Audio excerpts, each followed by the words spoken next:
बताइए राजा भाई, माननीय अध्यक्ष, क्या बोलना है? संभल के विषय में ही चर्चा नहीं है, में हम अपना चर्चा नहीं है राजा भैया, मैंने कोई चर्चा स्वीकार नहीं कर रहे हैं माननीय कि चर्चा कराई जाए या ना कराई जाए। ऐसे तथ्य जो ना आए हो कुछ बताना चाहते हैं? 5 मिनट, 5 मिनट नहीं 2 मिनट।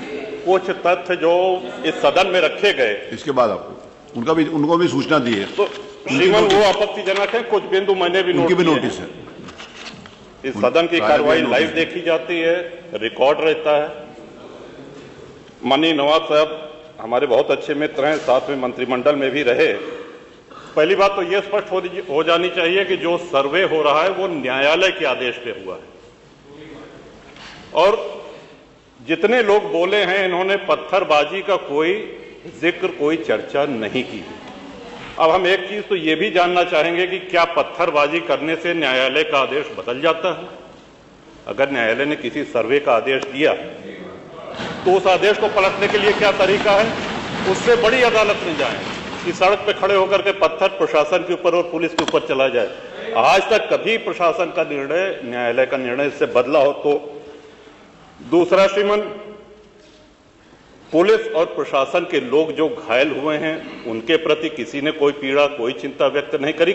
बहुत गंभीर मामला है ये। ठीक उसी तरह है जैसे बहराइच में 22 साल का एक नौजवान राम गोपाल मिश्र, 4 महीने पहले शादी हुई थी, उसकी हत्या कर दी गई। इतनी निर्मम हत्या करी गई, इतनी गोलियां शरीर में मारी गई, हाथ के नाखून भी निकाल लिए गए।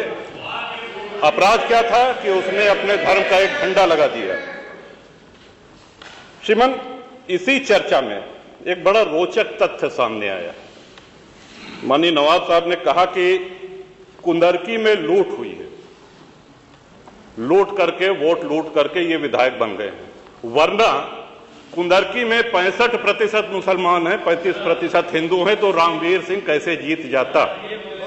ये कार्रवाई में है हमारा।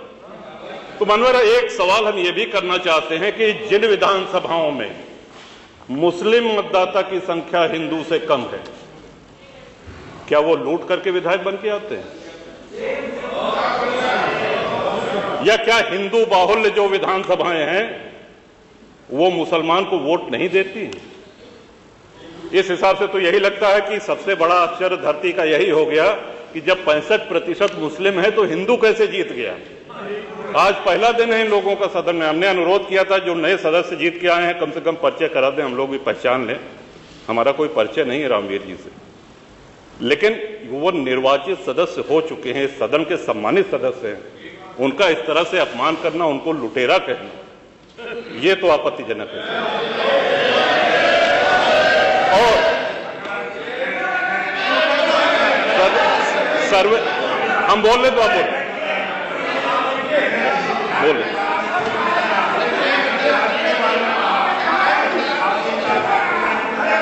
माननीय अध्यक्ष जी, 2 मिनट में अपनी बात समाप्त कर रहा हूं। 2 मिनट में अपनी बात समाप्त कर रहा हूं। हम लोगों ने भी बड़े धैर्य से सुना। तो इस सदन का एक क्राइटेरिया, एक मापदंड क्या ये तय मान लिया जाए कि जहां हिंदू अधिक है वहां हिंदू विधायक को ही जीतना चाहिए, मुस्लिम विधायक सिर्फ वहीं से जीतना चाहिए जहां मुस्लिम की आबादी 50% से अधिक है? अगर ऐसा नहीं हुआ तो ये मान लिया जाए कि वोटों की लूट हो रही है, या विधायक लुटेरा बन के वोट को लूट करके जीत करके आया है, बेईमानी से आया है? तो श्रीमान, ये तो इन शब्दों को कार्रवाई से हटाया जाना चाहिए। ये सदन के विधायक का अपमान है। और एक बात और कही गई कि सर्वे शांतिपूर्ण चल रहा था। एक हिंदू होने के नाते, एक सनातनी होने के नाते माननीय अध्यक्ष जी, हम तो ये कहते हैं कि न्यायालय किसी भी मंदिर पर सर्वे का अगर कोई आदेश करती है तो मैं नहीं समझता कि किसी भी सनातनी, किसी भी हिंदू को कोई आपत्ति होगी। हमने किसी के धर्मस्थल तोड़ के अपने धर्मस्थल नहीं बनाए। करें जहां करना हो सर्वे करें, हम कभी गुम्मा अद्धा नहीं चलाएंगे, हम पत्थरबाजी, हम न्यायालय के निर्णय का सम्मान करेंगे। तो शासन का काम, प्रशासन का काम तो न्यायालय के निर्णय को लागू कराना होता है। तो इसलिए माननीय अध्यक्ष जी, इस पे चर्चा कराई जाए।